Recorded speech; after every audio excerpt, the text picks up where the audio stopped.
Hello, physics students.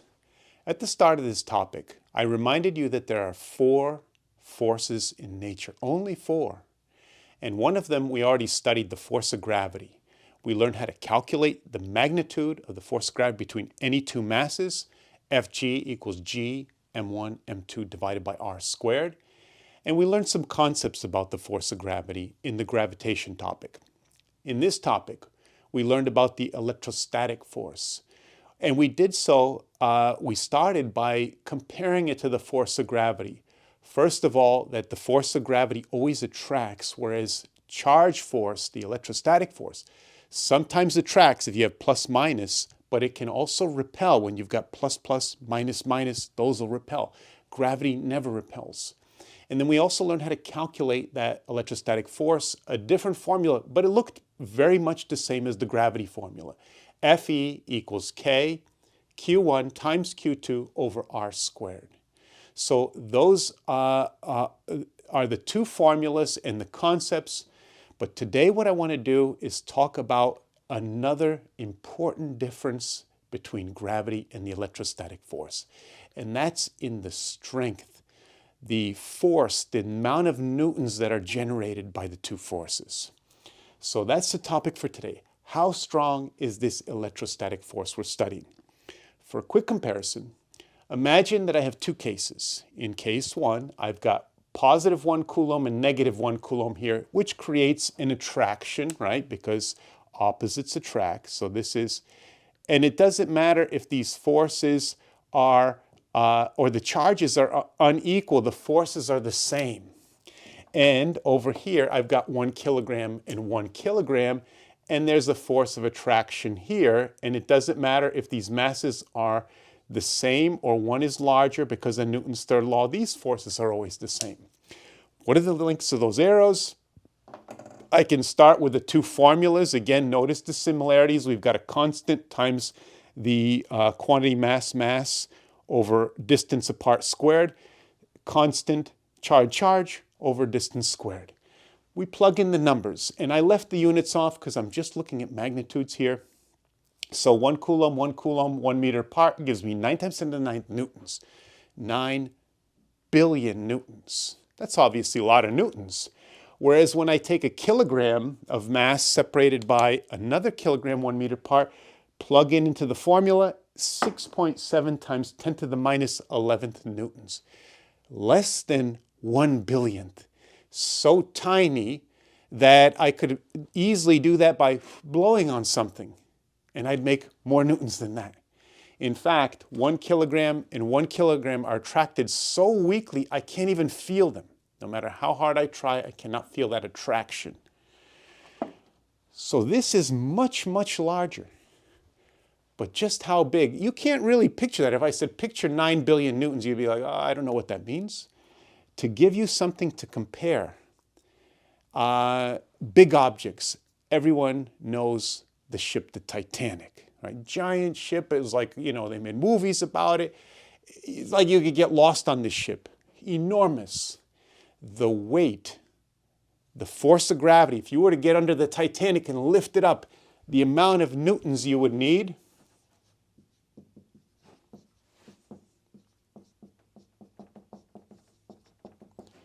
is about 4.6 times 10 to the 8th newtons. That means the Titanic, the weight of that is less than 1 coulomb attracting each other.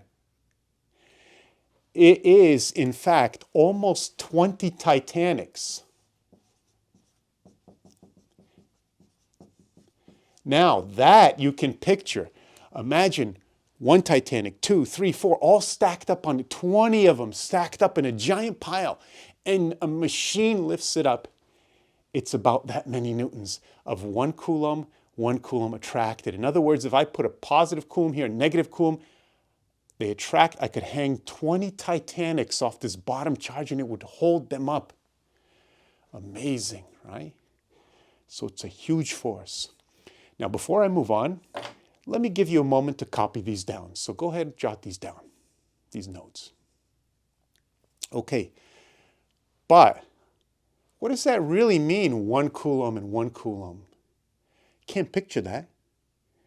For example, what if you found out that 1 coulomb was all the charge in Earth? Then it wouldn't be so remarkable that if you took all the electrons out of planet Earth and kept all the protons, you'd support 20 Titanics. So it's all a matter of how much is a coulomb. Said another way, we get charge from everything. We could get it from this board, this marker, or this mass. Let's say I take this mass, which is made of iron. How much iron would I need such that when I pull all the electrons out of that iron, I'd have a coulomb of electrons and over here a coulomb of protons left? So to give you a sense of how big this force is, we're going to figure out how much iron you would need to extract a coulomb of charge. Let's move on. So how much charge is 1 coulomb? The first thing that I'm going to do is determine the number of electrons that are in a coulomb. And I start with this formula. Remember, I reminded you that this formula, when we were studying it earlier, it is not on the reference table. This is the one formula you have to remember in the Regents curriculum. So we plug in our charge of 1 coulomb. E is 1 elementary charge, which is on the front cover of the reference table, right where my index finger is. It's the charge on both a proton and an electron, 1.6 10 to the minus 19th. I divide and I get this many, 6.25 times 10 to the 18th electrons. More than a billion, more than a trillion. I don't even know what the word is for that. It's a lot of electrons. But again, you can't picture that. So let's try and move on to something that you can picture. Let's now figure out the number of atoms of iron that I would need to get this many electrons. What I do is I start with this number, and like in chemistry, dimensional analysis, I believe they call it, I multiply by a fraction of 2 equivalent things. For example, 1 iron atom has 26 electrons. So whether I say in terms of electrons, 1 iron atom of electrons or 26 electrons, it's saying the same thing. So this is really just multiplying this number by a version of the number 1, which means I'm not changing it. So essentially I'm taking this and dividing by 26, and what's left is, notice the electrons cancel, and what's left on the top is the number of iron atoms. And so I'm dividing this by 26, and the number of iron atoms is 2.4 times 10 to the 17th atoms. So a big number, again. But again, who can visualize that? Nobody, right? Not many people. So let's move on to a concept maybe we're even a little bit more familiar with, the amount of moles of iron. Okay, so to figure out the moles of iron, you start with the number of atoms and you multiply by a ratio that is again equivalent to 1. In 1 mole, there's this many Avogadro number of atoms, 6.02 times 10 to the 23rd. Now look what happens. The atoms go away, cancel, and what's left is moles. So I'm taking this number and I'm dividing by 6.02 times 10 to the 23rd, and that gives me the moles of iron, 4 times 10 to the minus 7th moles, okay? Again, not something you can visualize. So we're going to go one more step, and then we'll get to a point where you could visualize this, but first, let me create a pause to allow you to copy this down. Okay, so let's see if we could get this into something we could visualize.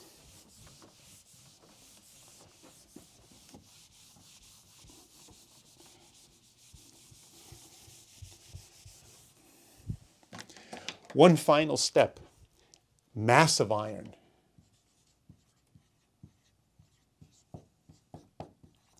What I can do is I can take the moles, 4.0 times 10 to the minus 7th moles. I could look up on a periodic table how many grams of iron, for 1 mole. And what I would find is that 1 mole was approximately 56 grams of iron. The moles go away. And if I multiply this by 56, I get the mass of iron is 2.2 times 10 to the minus fifth grams. So let me allow you to give you a chance to copy this down, and then I'll interpret what that means. Okay, so first of all, before I tell you, go back to what we were originally solving, let me just give you a sense of how small that really is. So the balances that we use in our physics class only go down to 1 gram increments. But for the circular motion lab, I got a real sensitive electronic balance out that went to 0.1 grams, was the smallest thing that it could measure and not read 0. Anything less than that, like 0.01 grams, I put on a scale, still read 0. I believe in chemistry class, they have, at our high school, they have balances that go down to this. This is smaller. You put this on the balance, it still reads 0. And when you go to college, if you take a chemistry class in college, they might have a balance, a really expensive balance, that can measure masses down to this. And this balance is so sensitive that the place where you put samples on has to be within a glass cage or a glass cabinet. The reason why, if you put something on a balance and you're standing over it, waiting for this reading, and you go, and you breathe down, the scale reading is going to change. If someone walks by, makes a breeze, the scale reading is going to change. That's how sensitive. Just walking by it, the wind creates more grams than this. That's a tiny bit of mass. This mass we just calculated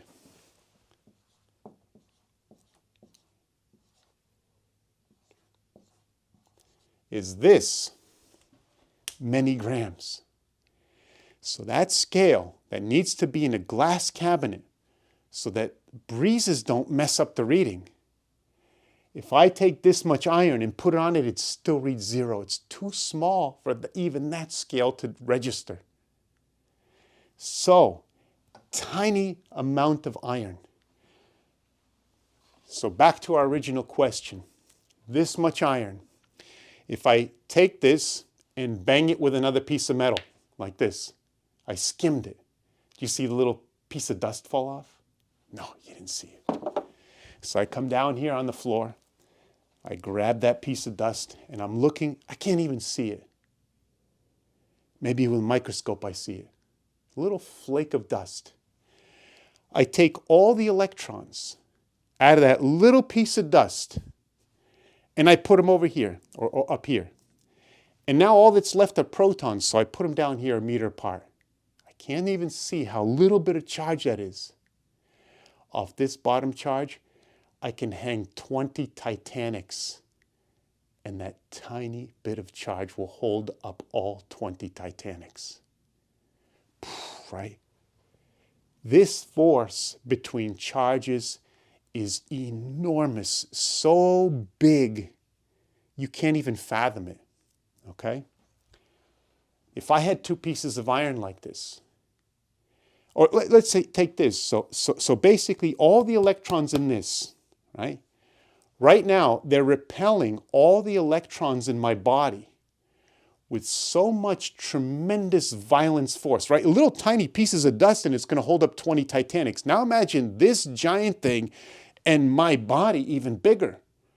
Electrons, humongous repulsion. In fact, the repulsion is so great that we're repelling each other, and if they were allowed to move, there would be more energy in that violent acceleration than all the world's nuclear weapons combined in one pile.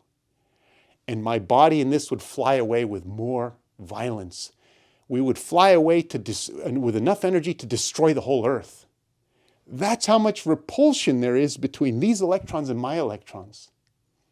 So why don't I destruct and this destruct and destroy the whole Earth in the process? Because for every electron in here repelling the electrons in my body, there's also a proton in there attracting the electrons in my body. So I am repelled with a zillion newtons and attracted with a zillion newtons, and I walk by and I feel nothing because the net force is zero of the violent repulsion and the violent attraction. And that's the fascinating thing about this force. It's so big, but because it can attract or repel, most of the time it cancels. Life wouldn't be possible if it didn't cancel.